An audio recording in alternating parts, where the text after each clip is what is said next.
Oke, baik. Selamat pagi, siang, sore, dan malam. Bu ini selaku pengampu mata kuliah TTKI. Perkenalkan, saya Meka Natasha Hartono dengan NIM 1342408 dari kelompok 2 TIC. Di sini saya akan memaparkan terkait penelitian kami yang berjudul Analisis Kelelahan Beban Kerja Mental Mahasiswa Teknik Industri 2024 ITB Cirebon pada bidang akademik di semester 3 menggunakan metode NASA-TLX. Alasan kami memilih penelitian ini adalah karena mahasiswa teknik industri khususnya pada semester 3 ini menghadapi beberapa peningkatan beban kerja akademik seperti materi yang lebih sulit hingga berbagai tunjukkan proyek dan evaluasi akademik yang jumlahnya tentunya lebih banyak. Nah, kondisi ini berpotensi menimbulkan kelelahan mental atau mental fatigue. Nah, untuk memahami kondisi tersebut secara lebih terukur diperlukan suatu metode evaluasi beban kerja dan salah satu metode yang kami gunakan ialah NASA Task Load Index atau NASA-TLX. Setelah mengetahui latar belakang, kami merumuskan 4 masalah. Yang pertama, bagaimana tingkat kelelahan beban kerja mahasiswa teknik industri ITB Cirebon saat menjalani aktivitas akademik. Yang kedua, bagaimana hasil pengukuran beban kerja mental. Yang ketiga, faktor apa yang paling berpengaruh. Dan yang keempat, bagaimana hubungan antara beban kerja mental dengan performansi mahasiswa di bidang akademik. Nah, dari rumusan masalah tersebut, kami mendapatkan 4 tujuan penelitian. Yang pertama, untuk mengetahui tingkat kelelahan. Yang kedua, melakukan pengukuran. Dan yang ketiga, mengetahui faktor mana yang paling berpengaruh. Dan yang terakhir, yaitu yang keempat, mengidentifikasi hubungan antara beban kerja mental dan performansi mahasiswa. Nah, di sini kami menggunakan ruang lingkup penelitian utama yang berjumlah 6, yakni yang pertama mental demand, yakni tuntutan mental, yang kedua physical demand, tuntutan fisik, yang ketiga temporal demand, yakni tuntutan sementara, kemudian yang keempat performance atau performasi, dan yang kelima effort atau usaha, dan yang terakhir frustration level atau level frustasi. Kemudian di sini kami memiliki beberapa anggapan dasar, yakni kelelahan mental terutama pada mahasiswa merupakan kondisi di mana tuntutan akademik, kognitif, dan emosional sudah terasa melebihi atau berada di ambang kapasitas mereka. Nah, untuk itu timbul beberapa masalah, mulai dari ketidakstabilan emosi, keletihan, terlalu banyak berpikir, emosi yang lemah, dan kurangnya relaksasi. Nah, dari anggapan dasar tersebut muncul hipotesis antara lain, mahasiswa TI ITB Cirebon mengalami kelelahan mental yang cukup tinggi selama menjalani aktivitas di semester 3. Nah, tingginya hal tersebut diperkirakan dipengaruhi oleh peningkatan tekanan waktu dan juga intensitas tugas. Oke, lanjut ke metode penelitian. Nah, metode penelitian yang kami gunakan ini adalah metode penelitian deskriptif kuantitatif, yakni penelitian yang mendeskripsikan data dalam bentuk angka-angka yang diperoleh dari sampel penelitian, kemudian dianalisis. Nah, teknik pengumpulan datanya itu sendiri menggunakan dua jenis. Yang pertama menggunakan Google Spreadsheet dan yang kedua Google Form. Nah, untuk keenam aspek NASA TLX itu kami menggunakan Google Spreadsheet dengan skala 1 sampai 1 pada setiap aspek, sedangkan untuk faktor eksternal yang berjumlah 5, kami menggunakan Google Form dengan skala 1 sampai 5. Kemudian sistematika penulisan. Nah, di sini kami menggunakan sistematika dengan berjumlah 4 bab. Bab pertama yakni pendahuluan berisi terkait latar belakang, rumusan masalah, tujuan penelitian, ruang lingkup, anggapan dasar, hipotesis, metode penelitian, teknik pengumpulan data, serta sistematika penulisan seperti yang sudah saya jelaskan sebelumnya. Terus yang bab kedua itu terkait teori dasar, yakni tinjauan teoritis yang mencakup konsep ergonomi kognitif, beban kerja mental, NSTLX, WLL, dan lain sebagainya. Kemudian bab ketiga ini yakni analisis, memaparkan hasil penelitian dan pembahasan, dan yang terakhir bab keempat yakni simpulan dan saran. Oke, masuk ke teori dasar. Di sini kami mendapatkannya dari studi literatur. Pertama mulai dari pengertian ergonomi itu sendiri, yakni ilmu yang mempelajari perilaku manusia dalam konteks kerja. Kemudian ada ergonomi kognitif, yakni membahas kemampuan mental manusia ketika menggunakan atau berinteraksi dengan suatu sistem. Kemudian ada beban kerja mental, yakni konsep yang digunakan untuk menggambarkan seberapa besar tuntutan kognitif yang harus dipenuhi seseorang dalam menyelesaikan suatu aktivitas. Nah, ada pun pengertian dari metode NASA TLX itu sendiri, yakni alat penilaian subjektif untuk mengukur beban kerja mental, fisik, dan psikologis. Nah, NASA TLX ini sendiri diperkenalkan oleh Hart and Stephen pada tahun 1988. Nah, seperti yang telah saya sebutkan sebelumnya, ada 6 aspek yang ditinjau. Kemudian ke WWL atau wake workload, yakni nilai akhir yang dihasilkan dalam metode NASA TLX. Kemudian yang terakhir yakni langkah penerapan metode NASA TLX dalam penilaian beban kerja mental. Di sini ada mulai dari yang pertama menentukan target responden dan aktivitas yang akan dinilai, yang kedua melakukan research lebih lanjut, yang ketiga melakukan pembobotan melalui metode pairwise comparison, terus yang keempat membuat pertanyaan yang terkait dengan 6 dimensi NASA TLX, yang kelima melakukan pengisian rating skala atau rating scale, yang keenam menghitung nilai WWL, dan yang terakhir yang ketujuh melakukan interpretasi hasil. Kita masuk ke gambaran umum mahasiswa, yakni udah memasuki bab analisis. Nah, bagaimana sih gambaran umum mahasiswa?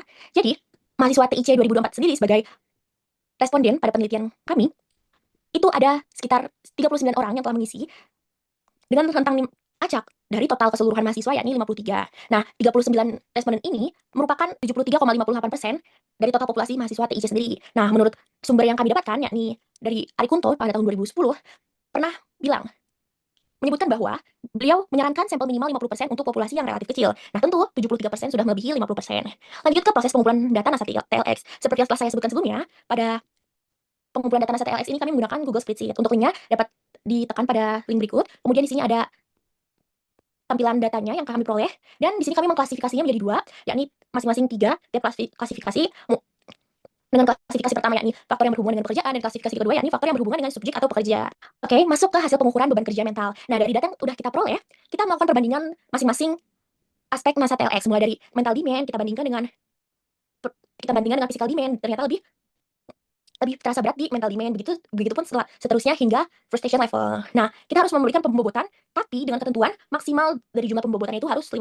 Nah, di sini kami mendapatkan mental demand berbobot 5, physical demand berbobot 1, temporal demand berbobot 2, performance berbobot 1, effort berbobot 4, dan frustration level berbobot 2. Sehingga mendapatkan total 15. Kemudian ini ada rumus perhitungannya, yakni WWL itu sendiri didapat dari penjumlahan ke 6 aspek. Jangan lupa dari rating tadi dikalikan dengan bobot.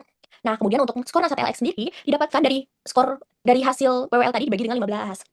Nah, masuk ke perbandingan skor akhir bidang akademi. Nah, dari data yang udah kita kumpulkan, kita akumulasi, ini hasilnya ada di kolom bagian tengah. Kemudian dibagi dengan jumlah responden, itu ada di kolom sebelah kanan. Nah, berdasarkan hasil perhitungan, disimpulkan bahwa dominasi aspek itu ada di mental demand dan effort, yang masing-masing berjumlah 984,67 dan 826,13. Nah, dua aspek itu nilainya jauh lebih tinggi dibandingkan dengan aspek-aspek lainnya. Sedangkan, untuk rumus yang skor NASA TLX ya, sama dengan WWL dibagi 15, ini ada di data yang panjang ini, dengan rata-rata akhir bernilai 76,41, yang kalau kita lihat di tabel kategori tingkat beban kerja itu berada di level tinggi.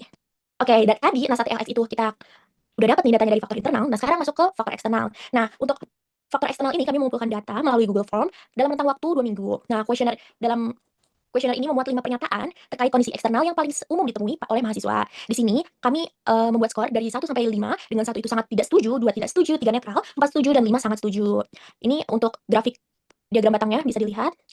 Dan ini ada tampilan Google Form-nya. Kemudian dari hasil Google Form didapatkan rata-rata skor yang paling tinggi, yakni ada di suhu yang terlalu panas ataupun terlalu dingin, kemudian dilanjut oleh kondisi ruang belajar, lalu skor yang imbang antara kecepatan penyampaian materi oleh dosen dengan pencahayaan saat belajar, dan yang paling dirasa kurang mempengaruhi adalah konflik dengan teman sekelas. Kenapa? Karena secara keseluruhan itu tuh hasil survei itu memberikan gambaran kalau faktor eksternal tuh berasal dari lingkungan fisik.